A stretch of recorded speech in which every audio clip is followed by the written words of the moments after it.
Salut, c'est Cyril, j'espère que vous allez tous bien. Alors aujourd'hui, je vais vous lire un texte de Voltaire, un court texte de Voltaire qui s'appelle « Baba Bec et les fakirs ».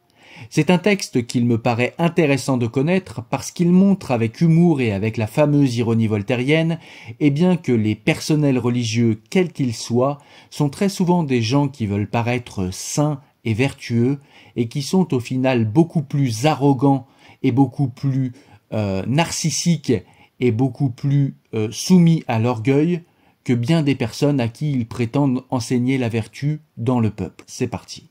Lorsque j'étais dans la ville de Banarès, sur le rivage du Gange, ancienne patrie des brahmanes, je tâchais de m'instruire. J'entendais passablement l'indien, j'écoutais beaucoup et remarquais tout. J'étais logé chez mon correspondant Omri. C'était le plus digne homme que j'ai jamais connu.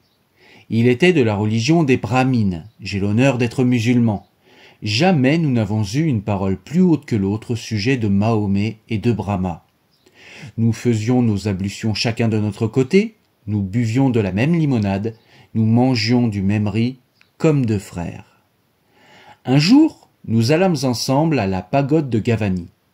Nous y vîmes plusieurs bandes de fakirs, dont les uns étaient des jangis, c'est-à-dire des fakirs contemplatifs, et les autres des disciples des anciens gymnosophistes qui menaient une vie active. Ils ont, comme on sait, une langue savante, qui est celle des plus anciens brahmanes, et, dans cette langue, un livre qu'ils appellent le Veidam.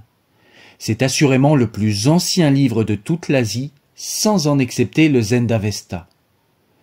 Je passais devant un fakir qui lisait ce livre. « Ah, malheureux infidèle !» s'écria-t-il. « Tu m'as fait perdre le nombre des voyelles que je comptais. Et de cette affaire-là, mon âme passera dans le corps d'un lièvre au lieu d'aller dans celui d'un perroquet, comme j'avais tout lieu de m'en flatter. » Je lui donnai une roupie pour le consoler. À quelques pas de là, ayant eu le malheur d'éternuer, le bruit que je fis réveilla un fakir qui était en extase. « Où suis-je » dit-il. « Quelle chute horrible ! Je ne vois plus le bout de mon nez. La lumière céleste est disparue. »« Si je suis cause, lui dis-je, que vous voyez enfin plus loin que le bout de votre nez, voilà une roupie pour réparer le mal que j'ai fait. Reprenez votre lumière céleste. » M'étant ainsi tiré d'affaire discrètement, je passai aux autres gymnosophistes.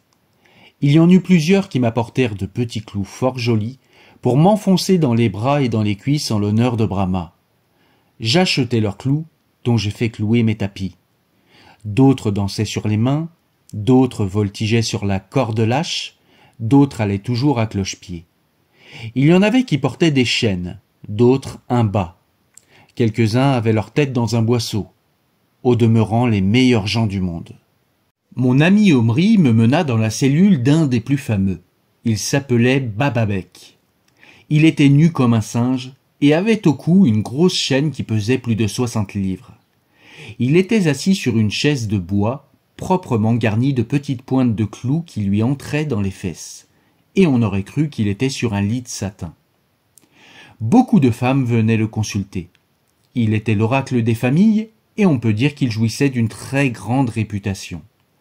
Je fus témoin du long entretien qu'Omri eut avec lui.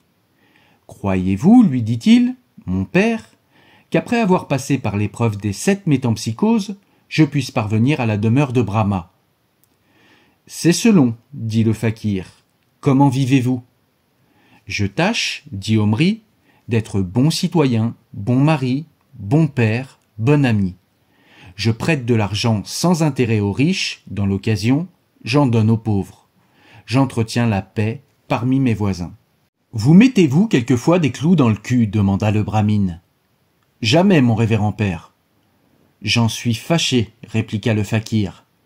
Vous n'irez certainement que dans le 19e ciel. Et c'est dommage. »« Comment ?» dit Omri. « Cela est fort honnête.